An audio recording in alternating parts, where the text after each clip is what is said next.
povedzme si čosi o evaluácii machine learning riešenia, teda o tom, ako zistiť, že nakoľko dobrý je náš prístup, naše riešenie. Začnem takým príkladom. Máme nejaký model, ktorý odhaduje, či daný človek má nejakú chorobu alebo nemá. A dajme tomu, že náš model A1 funguje na 99%, teda chyba toho algoritmu je 1%. V 1% prípadov to proste nedá dobrú odpoveď. No a toto by sme aplikovali na nejakú chorobu, kde 0,5% ľudí má tú chorobu. Teda v rámci celého počtu relatívne málo ľudí. Tak ten náš model má chybu 1% a potom by sme zobrali iný algoritmus, ktorý vždy povie, že pacient nemá chorobu. A zrazu tá chyba algoritmu A2 je 0,5%. Je takýto úplne jednoduchý prístup lepší? Asi by sme chceli trošku inak povedať, že ktorý z tých dvoch je lepší. A na to existujú rôzne techniky. Jedna z nich často používané je tzv. F1 score. Toto vás poprosím, aby ste si vyskúšali prepočítať na tom príklade so zvieratkami. V podstate F1 score závisí od dvoch nejakých výpočtov PR, teda precision a recall. Skúsme si teda zadefinovať pre váš odhad tej úlohy so zvieratkami, že čo sú true positives, false positives, true negatives, false negatives. V tomto kruhu budete mať všetky veci, ktoré ste vy vybrali ako tie zvieratá, ktoré sa mne páčia. V ľavej časti true positive budú tie, ktoré vy ste vybrali a mne sa naozaj páčia. False positives bude také, ktoré vy ste vybrali síce, ale mne sa v skutočnosti nepáčia. Čiže v kruhu sú tie, ktoré ste vy vybrali, mimo kruhu sú tie, ktoré ste vy nevybrali. V ľavom stĺpci sú tie, ktoré sú naozaj také, že sa mi páčia, v pravom tie, ktoré sa mi nepáčia. No a teraz precision je, že koľko z tých vybraných je relevantných, že koľko ste vybrali takých, ktoré sa mi naozaj páčia. A recall je také, že koľko z tých, ktoré mne sa páčia, ste aj naozaj vybrali. No a na základe toho si to prepočítame a to F1 score má väčšiu odolnosť aj voči tým veciam, ktoré som spomenul predtým, že tu síce povieme o každom pacientovi, že nemá chorobu, ale zároveň niekoľko z nich netrafíme. Takže toto sa berie do úvahy pri tom F1 score. Takže skúste si prepočítať, ten výsledok mi potom pošlete mailom. Na tú binárnu klasifikáciu často vieme si to aj nejak nastaviť. V podstate máme tu nejaký prach, threshold, ktorým vieme posúvať doľava doprava.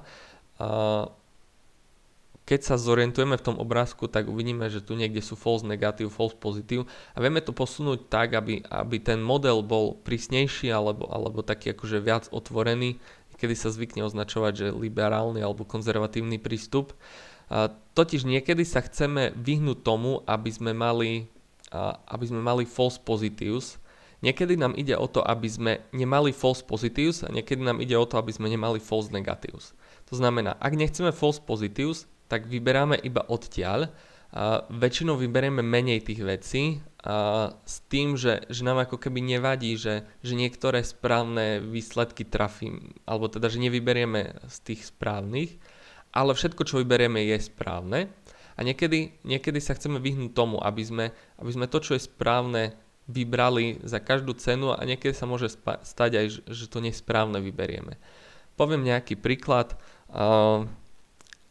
Ak máme tie príspevky z Twittera, ktoré teda vyžadujú nejakú akciu, tak chceme trafiť všetky, ktoré vyžadujú nejakú akciu a nevadí nám, keď trafíme nejaké navyše, ktoré také nie sú.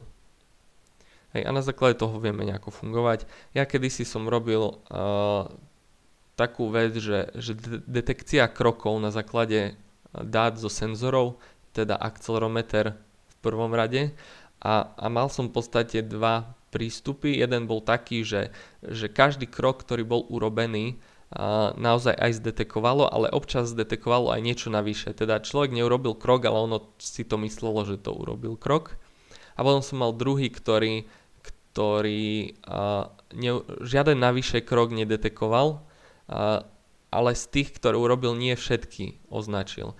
A v podstate tá úspešnosť bola plus minus rovnaká u obidvoch, ale bola výhoda mať podobné dva prístupy v tých ďalších krokoch, že som vedel, že použil som nejaký algoritmus, že viem, že na vstupe mi neprídu false negatív a na tomto mi zase neprídu false pozitív.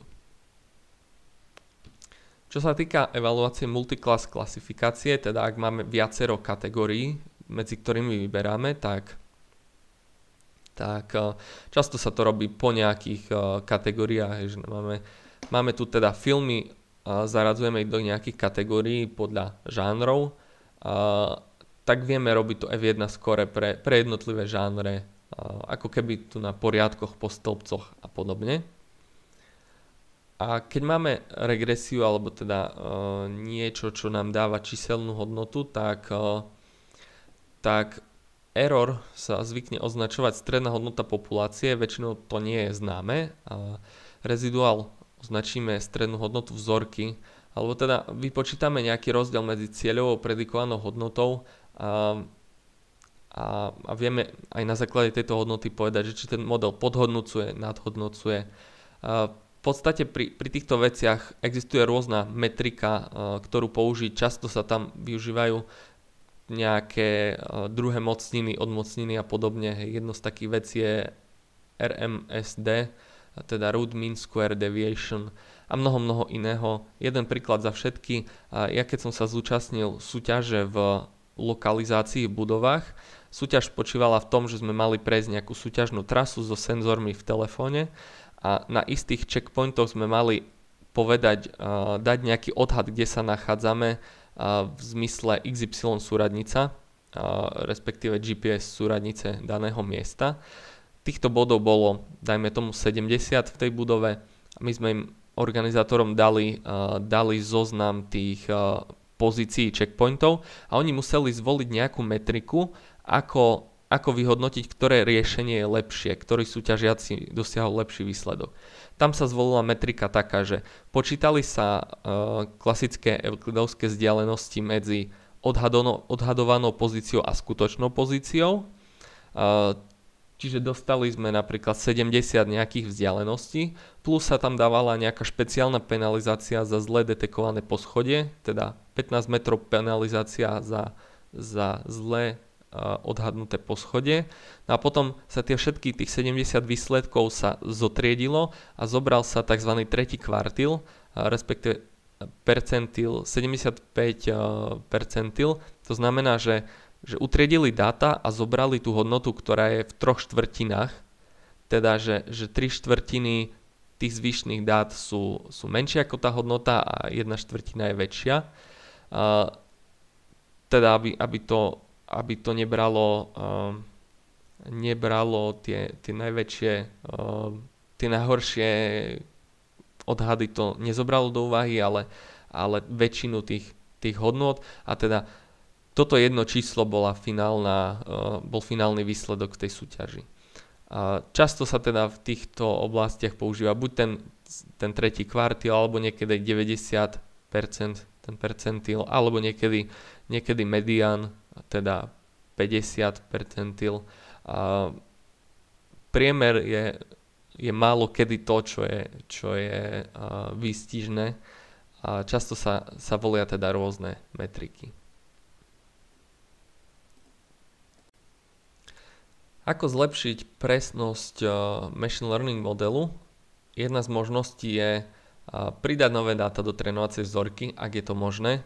Viete si predstaviť, že ak vy ste nezistili, na základe čoho som tie zvieratka označil, že ich mám rád alebo nemám rád, tak ak by som vám dal 100 ďalších, tak je väčšia šanca, že to trafíte. Ak by som vám dal všetky zvieratá na svete, tak je oveľa väčšia šanca, že to tam nájdete. Teda za predpokladu asi že to viete nejak rozumne spracovať. Okrem toho vieme pridať viac premenných, zlepšiť spracovanie vstupov, naozaj použiť tie triky na úpravu dát, aby sme dostali lepšie vstupy. Plus vyladiť parametre samotného modelu, učiaci pomer, počet prechodov dátami, zamiešať tie dáta a tak ďalej a tak ďalej. Čo sa môže stať je, že ten výsledok vidíte v strede, aký by bol optimálny na nejakých dátach. Môže sa stať, že ten model je podhodnotený alebo nadhodnotený, že tu vpravo sa učí až príliš, alebo sa upol na tie dáta až príliš a nie je dostatočne všeobecný, keď nám prídu nové dáta, napríklad tu. A ten prvý je až príliš všeobecný a nekopíruje tie dáta samotné. Takže keď máme tento prípad vľavo, tak vtedy sa oplatí pridať ďalšie vstupy, ktoré sú tie domain specific. Často to je nejaké kartésske súčiny a proste kombinovať tie vstupy. Keď máme overfitting, tak práve menej kombinácií vstupov, dať tam základnejšie veci, ktoré sú teda v tých dátach.